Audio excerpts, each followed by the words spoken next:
Всех рада приветствовать на нашем сегодняшнем теплом, любимом штабе татар Москвы.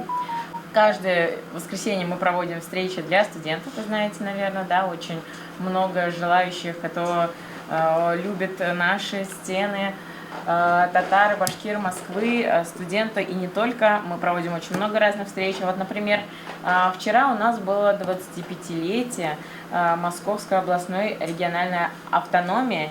И мы как раз-таки принимали участие в организации такого масштабного вечера.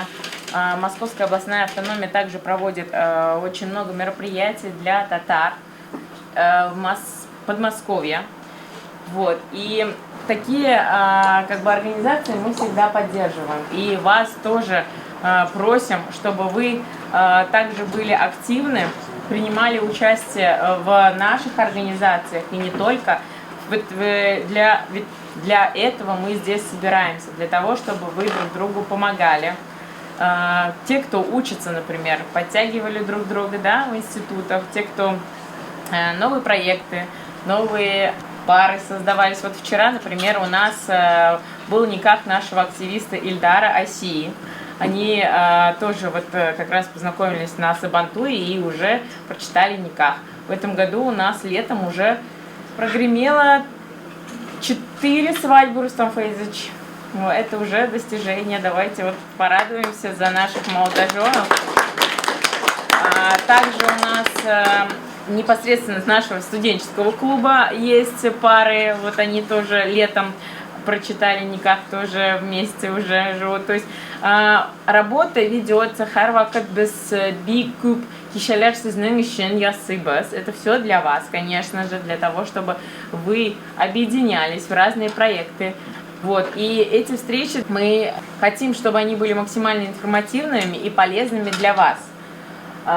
Также вы знаете то, что мы всегда говорим вам, что никогда не забывайте свою татарскую речь, стараемся и разговариваем на татарском языке. Вот я сама тоже, мне кажется, больше начала разговаривать на татарском, наверное, больше в Москве, потому что, когда я жила в Казани, такого прям не было, что нужно было разговаривать и не хотелось, наверное. А тут вот корни свои позвали за собой, и видите, вот я являюсь координатором такого сообщества татар и башкир в Москве, и прониклась вот именно той историей, чтобы делать благо для вас.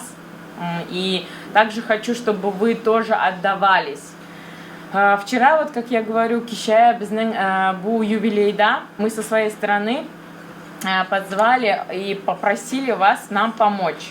И у нас также есть люди-активисты, которые откликнулись, и мы хотели бы их выделить, позвать и наградить. Давайте, Дуслар, кто нам вчера помогал? Килигас, пожалуйста, Манда, мы хотим вас наградить и показать всем, чтобы это было примером для всех остальных, что нужно делать в Москве, потому что штаб татар для этого создан, чтобы мы друг другу помогали. И те люди, которые вот сейчас выходят, давайте вот поприветствуем их, поблагодарим. Спасибо большое, Дуслар, что вы откликнулись. Это, конечно же, очень большого стоит. Эти все встречи, эти все мероприятия проводятся для того, чтобы мы с вами были известны в Москве.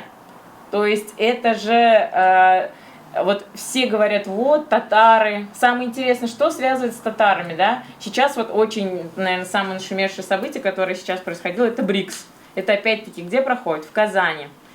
Татары, Татарстан, да, везде все связано с татарами. И мы тоже стараемся сделать все то, чтобы максимально о нас везде говорили.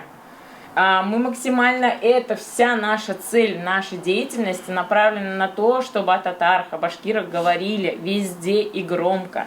И не стеснялись этого. Из-за этого мы вас тоже призываем максимально быть активными, не стесняться своего языка, разговаривать на своем языке.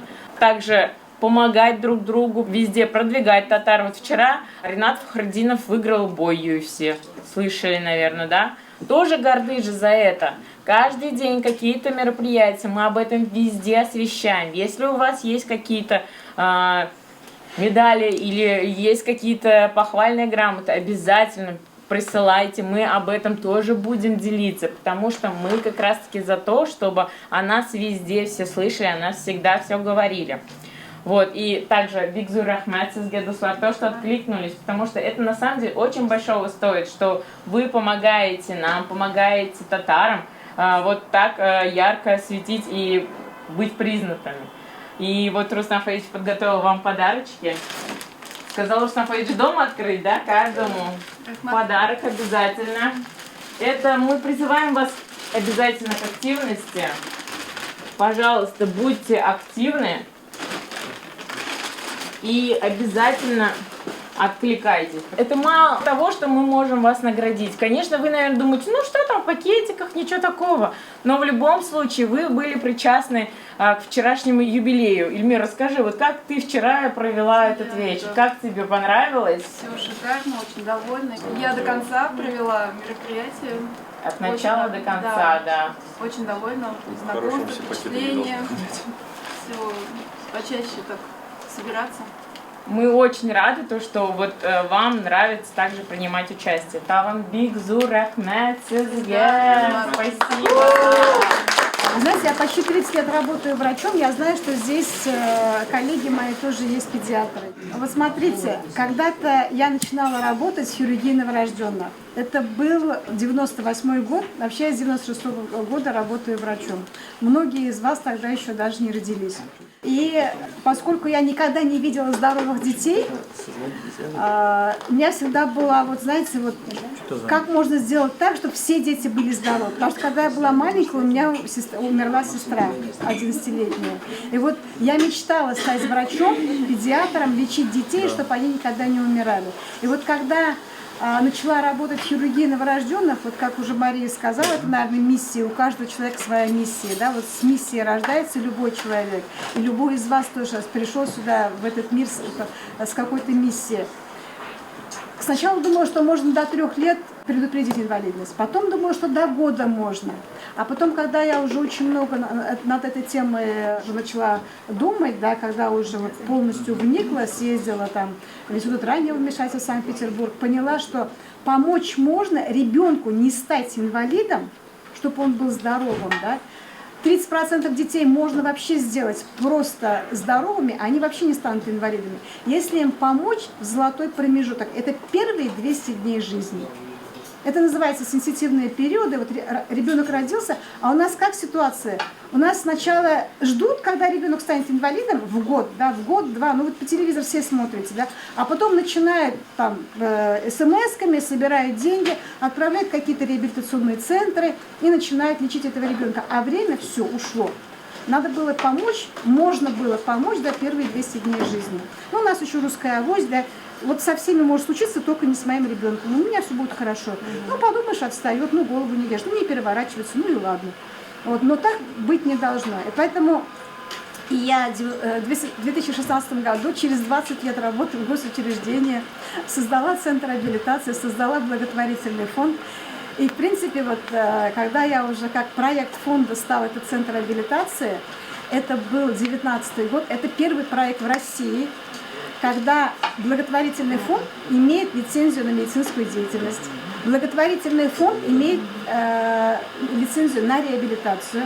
И мы занимаемся вот этими крошечными малышами, 700, 800, 900 граммовые, они после выписки, они уже там весят 3-4 килограмма, они приходят, и мы вот с рождения с ними проводят психолого-медико-педагоги, с ними занимаются там 2-3 месяца, с ними логопеды, психологи занимаются, с этими маленькими детьми. Зато они нас тоже радуют своими результатами. В 1,5 года там ребенок, допустим, который 500 грамм или 475 грамм родился, он уже читает стихи, разговаривает, общается. И, ну, вот как мы с вами можем разговаривать, которым 1,5 года.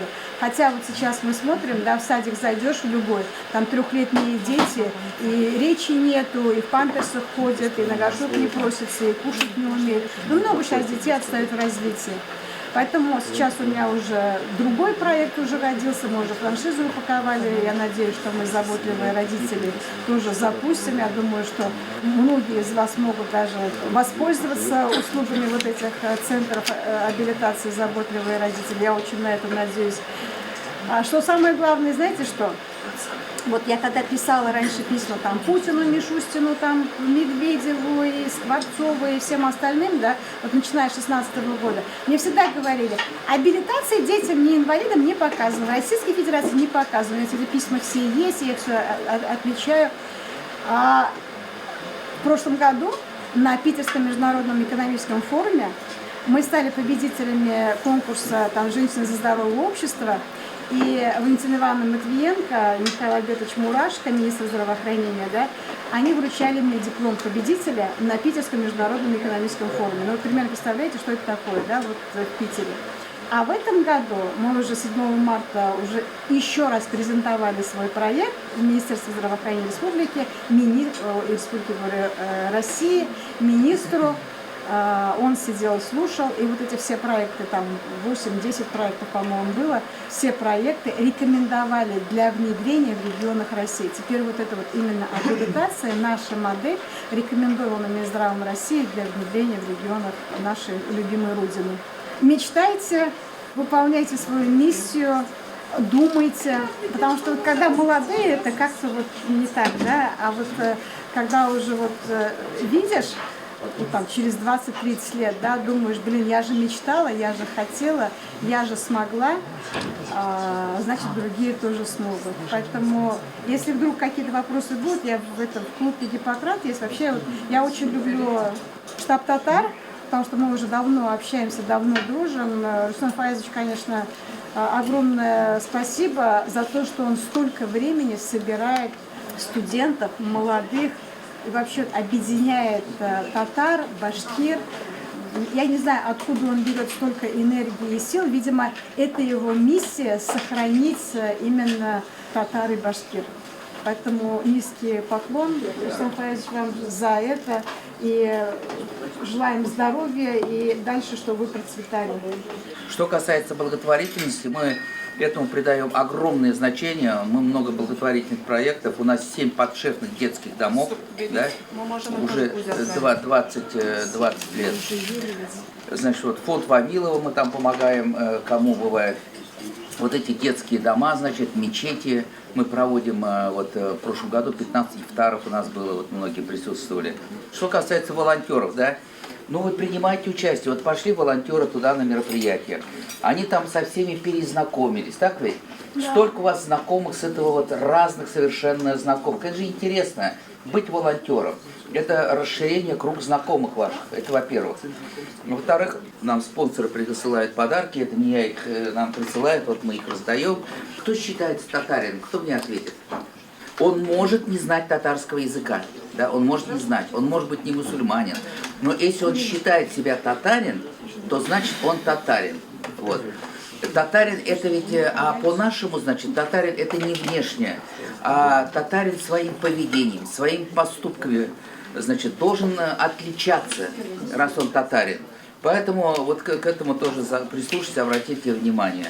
Вот мы с вами все татары. Эйдагыз узора татарша сүйлешейик. Менә татар теле кемгә кирәк? Менә һәрберегез узора татарша сүйләшегез, татарча эндәшегез. Татарча җырлагыз. Бүген Марсель безнең җырлар инде. У нас программа сегодня была насыщенной. Сегодня у нас приезжали активисты новые, создающиеся автономии в городе Щелково. Вот мы с ними полдня провели. Сегодня у нас представитель города Домодедово, автономии, вот Олег, значит, познакомились со Щелково. Там Щелково поднимает с нами вопрос, что вроде бы автономии должны быть религиозными, мусульманскими. Но это так не совсем получается. Все-таки у нас татары и православные есть, да? Мы как-то вот за это нас ругают, что мы тоже православных татар привлекаем. Вот. Поэтому, значит, сегодня хорошего вечера. Все перезнакомьтесь.